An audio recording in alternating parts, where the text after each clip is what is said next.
Halo para pendengar dimanapun kalian berada. Kali ini saya bakal ngasih tahu apa saja perbedaan atau hal yang kurang di versi anime dan light novel JoJo Senki. Video ini akan mengambil informasi dari volume 2 JoJo Senki yang kalau versi anime diadaptasi menjadi setengah episode 5 hingga akhir episode 9. Oke, dibandingkan volume 1, volume 2 ini jauh lebih banyak yang tidak diadaptasi, bahkan perbedaannya ada banyak sekali. Jadi gua saranin, kalau lu memang pengen baca light novel JoJo Senki, mending lu lupain semua yang ada di anime dan kosongkan kepala kalian. So, mari kita mulai. Volume 2 dimulai dari pertengahan episode 5 ketika Tanya dan Reirugen saling ngobrol satu sama lain membahas Dakiya. Di anime, ada scene di mana Reirugen ngomong bahwa ada baiknya jika Tanya mengambil pelajaran dari negara Dakiya. Apa yang Reirugen maksud di sini adalah jumlah pasukan Dakiya yang sangat banyak dan dia berharap agar Tanya bisa belajar dari pengalaman ini, yaitu bagaimana caranya menghadapi musuh yang jumlahnya jauh lebih banyak daripada kita. Tapi bukannya belajar, Tanya malah merasa ini adalah misi yang terlalu gampang dan berakhir sebagai pembantaian satu sisi. Masuk ke scene perang, kita sempat diperlihatkan scene di mana Letnan Weiss memilih mundur ketika melihat formasi baru tentara Dakiya, dan Tanya yang melihat itu seketika marah. Kalau di anime, Tanya langsung membackup dan menyerang tentara itu, tapi kalau di novel, Tanya marah karena Weiss melakukan sesuatu di luar komando dan menganggap perbuatan itu sebagai pengkhianatan. Tanya langsung menyuruh Sebriakov untuk menangkap Weiss dan membawa dia ke hadapan Tanya untuk dieksekusi. Lu tahu sendirilah seberapa kesalnya Tanya kalau ada yang bergerak di luar komandonya.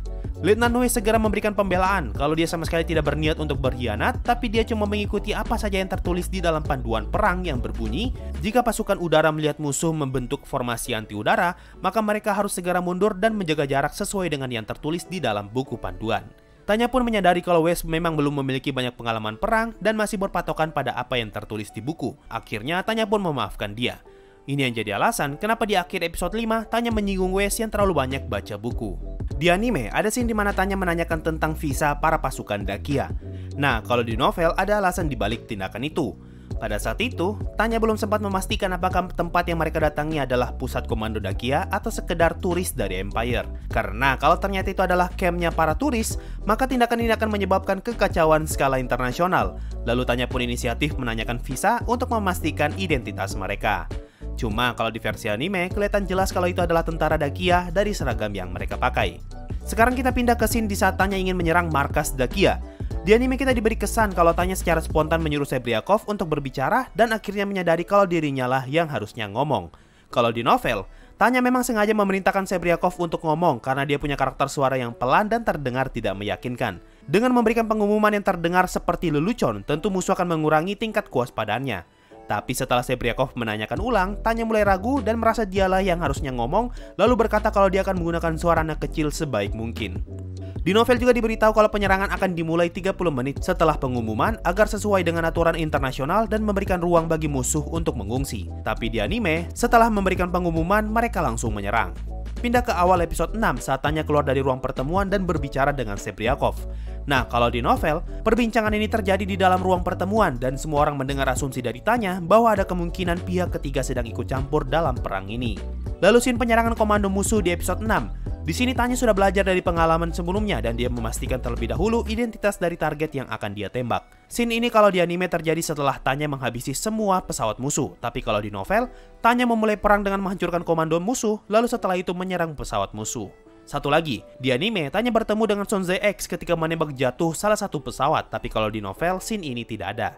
Di awal episode 7, ada scene di mana Ensen Su mendapatkan hadiah Natal dari anaknya berupa rifle. Nah, kalau di novel, senjata itu seharusnya adalah SMG.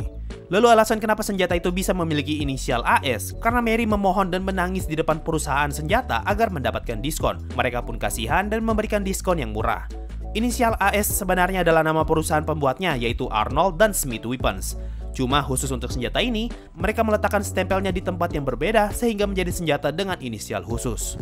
Masih di episode 7, ketika Tanya menebak rencana Empire, di anime terlihat ada Reirugen, Rudersdorf, dan Tanya. Nah, kalau di anime, yang terkejut akibat tebakan Tanya adalah Reirugen, tapi kalau di novel, malah Rudersdorf yang kaget karena cuma ada mereka berdua di sana. Sepertinya, versi anime tidak ingin menghilangkan wibawa Rudersdorf, makanya ditambahkan karakter Reirugen di sini agar dia yang terkejut menggantikan Rudersdorf. Setelah balik dari pertemuan dengan Rudersdorf, di sini Tanya mengeluhkan kebiasaan para petinggi yang suka merokok. Tanya memiliki hidung yang sensitif terhadap asap rokok, makanya dia sangat terganggu dengan bau dan asap rokok. Bahkan dia sempat berpikir kalau saja ada tentara senior yang sengaja menghembuskan asap rokok di depan wajahnya, maka Tanya akan membunuh orang itu. Bagi dia, menghabiskan budget perang hanya untuk membeli persediaan rokok adalah tindakan yang sia-sia. Lanjut ke perang di Benteng Ors. Perang di benteng ini bisa dibilang sangat jauh berbeda dengan versi animenya. Mulai dari rencana penyerangan yang mana kalau di anime, kapal perang akan datang setelah semua meriam dihancurkan. Tapi kalau di novel, kapal perang akan datang tepat 30 menit setelah pasukan Tanya menerobos benteng musuh. Nah, di anime, Tanya menaklukkan benteng hanya dengan sekali jalan dan langsung melawan Ensensu. Tapi kalau di novel, setelah Tanya berhasil menghancurkan meriam dan 30 menit telah berlalu, mereka semua ditarik mundur untuk beristirahat. Lalu setelah itu, mereka mendapatkan perintah baru untuk menghabisi semua pasukan Entente yang melarikan diri. Nah, disinilah baru terjadi pertarungan antara Ensensu melawan Tanya. Belum habis sampai di situ, setelah melawan Ensensu, di sini Tanya akan berurusan dengan pasukan kapal selam yang dipimpin oleh karakter bernama Mayor General Hebergram. Intinya, kalau kalian baca volume 2 ini terutama di pertengahan chapter 4 hingga akhir chapter 5, ada banyak cerita yang dihilangkan, mulai dari pertarungan melawan Commonwealth dan pasukan kapal selam, hingga Tanya yang ditunjuk sebagai instruktur dan harus mendidik tentara baru di medan perang Rine. Lanjut ke episode 8, ketika warga Arene menerima perintah evakuasi. Alasan Empire menyebarkan info ini karena mereka mengikuti rencana yang sudah ditulis oleh Tanya ketika masih berada di sekolah militer. Para petinggi merasa kalau ini adalah rencana yang paling efektif. Dengan memberikan perintah evakuasi, tentara dapat menyerang kota tanpa perlu khawatir karena yang masih bertahan hingga saat ini akan dianggap sebagai bagian dari pemberontak. Selain itu, dalam aturan internasional, berperang di dalam kota adalah tindakan yang ilegal. Makanya, Tanya pun sekali lagi memberikan perintah evakuasi sebelum melanjutkan penyerangan. Semua yang dia lakukan ini sudah tercatat dalam rencana yang dia tulis, yaitu cara membuat pertempuran di dalam kota menjadi legal. Selanjutnya adalah perbedaan yang cukup besar. Kalau di anime, karakter Grants sudah ada semenjak Tanya merekrut pasukan pertamanya. Tapi kalau di novel, Grants baru saja bergabung bersamaan dengan para prajurit baru yang Tanya didik di medan perang Rine. Ini yang jadi alasan kenapa Grants seperti sangat shock ketika misi perebutan kota Arene.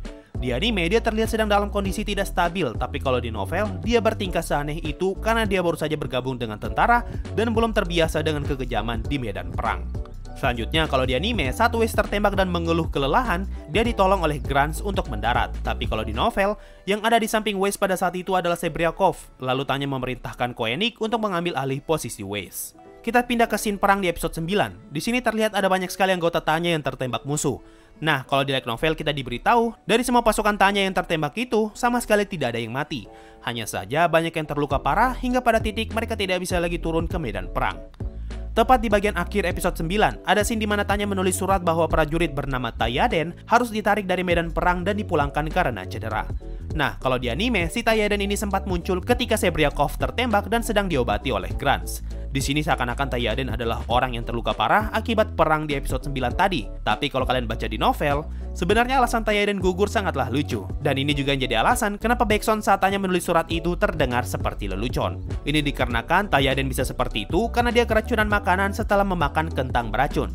Nah, kalau kalian notice, ketika Tanya menulis surat penarikan Tayaden, tepat di sebelahnya ada kentang loh. Dan juga kalau di novel, scene Sebriakov terluka sebenarnya tidak ada. Ini cuma scene tambahan doang untuk memperdalam karakter Grants sekaligus untuk nyelipin si Tayaden. Karena kalau di novel, insiden Tayaden dan Tanya yang menulis surat terjadi di chapter 4, sedangkan perang di episode 9 ini terjadi di chapter 7. Nah, dengan ini volume 2 pun berakhir tepat di akhir episode 9. Itu tadi adalah beberapa detail dan scene yang tidak ada di versi novel. Kalau kalian mau tahu lebih lengkapnya, silahkan baca sendiri. Ada satu hal yang gua kesal sebenarnya di volume 2 ini, yaitu transisi cerita yang terkesan terlalu mendadak. Lu bakalan bingung siapa yang lagi ngomong dan ngomongnya kapan. Apalagi dengan banyaknya cerita yang tidak ada di anime, gua terkadang lost dengan ceritanya dan bingung sudah baca sampai mana. Salah satu contohnya nih, di saat Tanya bersiap menghabisi pasukan mage terakhir di kota Arene, tiba-tiba saja scene pindah ke pertemuan Tanya dan Kapten Uger di atas kereta. Ini kalau di versi anime transisinya jelas, tapi kalau di novel transisinya sangat mendadak. Dia lagi ngobrol nih sama Grants, kalimat berikutnya malah tiba-tiba nyeritain kereta. Ya otomatis kita bingung lah, ini masih lanjut di Arene atau udah pindah tempat? Kok tiba-tiba udah di kereta? So, mungkin itu saja untuk video kali ini. Intinya kalau kalian pengen baca novel ini, silahkan kosongkan semua pengetahuanmu tentang Yojo Senki versi anime. Makasih yang sudah mendengarkan sampai di titik ini, sampai jumpa di video berikutnya, dan bye-bye.